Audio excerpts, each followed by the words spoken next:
Selamat pagi jemaat yang terkasih di dalam Tuhan Yesus Kristus. Saat ini kita akan merenungkan satu kebenaran firman Tuhan yang saya ambil dari Filipi pasal 4 ayatnya yang ke-13 yang berbunyi demikian. Segala perkara dapat kutanggung di dalam Dia yang memberi kekuatan kepadaku. Jemaat Tuhan yang terkasih di dalam Tuhan, kita semua tahu bahwa ada perbedaan besar dan mendasar antara lari sprint 100 meter dan lari maraton sejauh 42 kilometer. Perbedaan jarak yang cukup signifikan ini membuat seorang pelari harus memiliki cara berlari yang berbeda. Seorang pelari jarak pendek akan memaksimalkan seluruh tenaganya untuk bisa mencapai top speed dan memenangkan pertandingan lari itu. Sementara seorang pelari jarak jauh atau pelari maraton harus memiliki stamina yang prima untuk mereka bisa berlari dengan jarak yang cukup jauh. Daya tahan atau endurance menjadi sebuah kunci paling penting bagi seorang pelari maraton.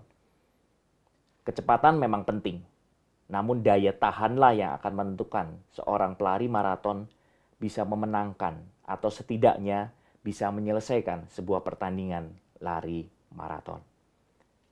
Apa itu daya tahan, Bapak Ibu Saudara sekalian yang terkasih di dalam Tuhan? Daya tahan adalah sebuah kemampuan untuk bertahan dalam sebuah situasi yang cukup sulit atau sebuah situasi yang tidak mengenakan. Nah, jemaat Tuhan yang terkasih di dalam Tuhan, saat ini kita ada di dalam sebuah situasi yang tidak mengenakan, yaitu pandemi.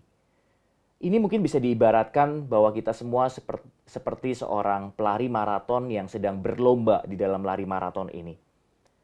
Kita harus menjalani sebuah perjalanan yang cukup panjang dari pandemi ini.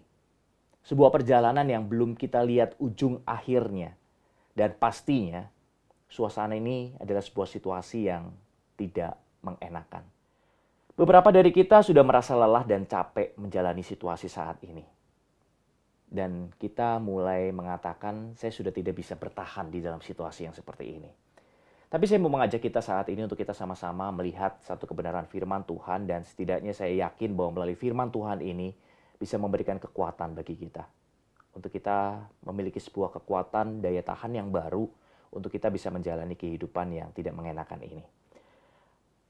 Paulus di dalam Filipi pasal 4 yang ke-13 ayatnya yang ke-13 berkata, segala perkara dapat kutanggung di dalam Dia yang memberi kekuatan kepadaku.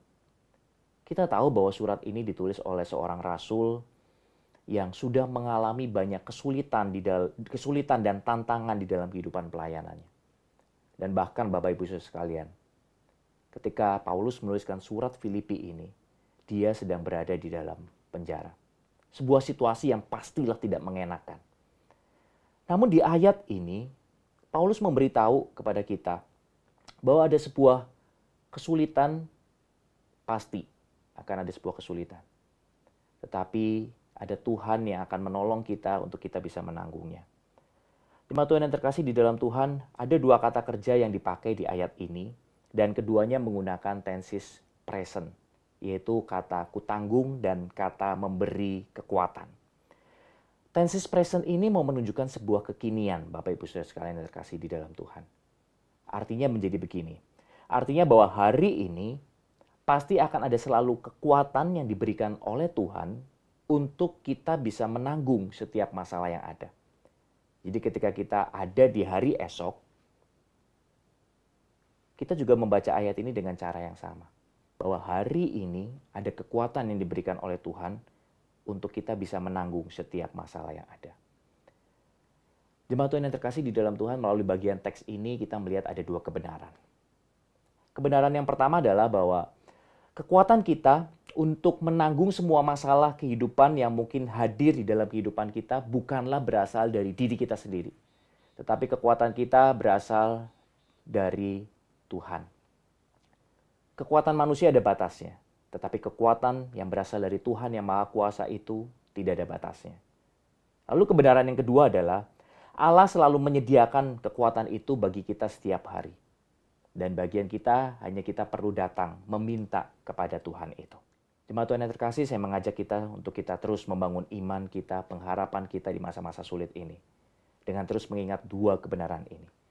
Bahwa Allah berkuasa dan kita hanya perlu datang kepadanya untuk kita bisa merasakan kuasanya itu bekerja di dalam kehidupan kita. Jangan patah semangat, datang kepada Yesus. Maka Yesus akan memberikan kekuatan kepada kita untuk kita bisa bertahan melalui masa-masa sulit ini di dalam kehidupan kita. Amin. Tuhan Yesus memberkati kita semua.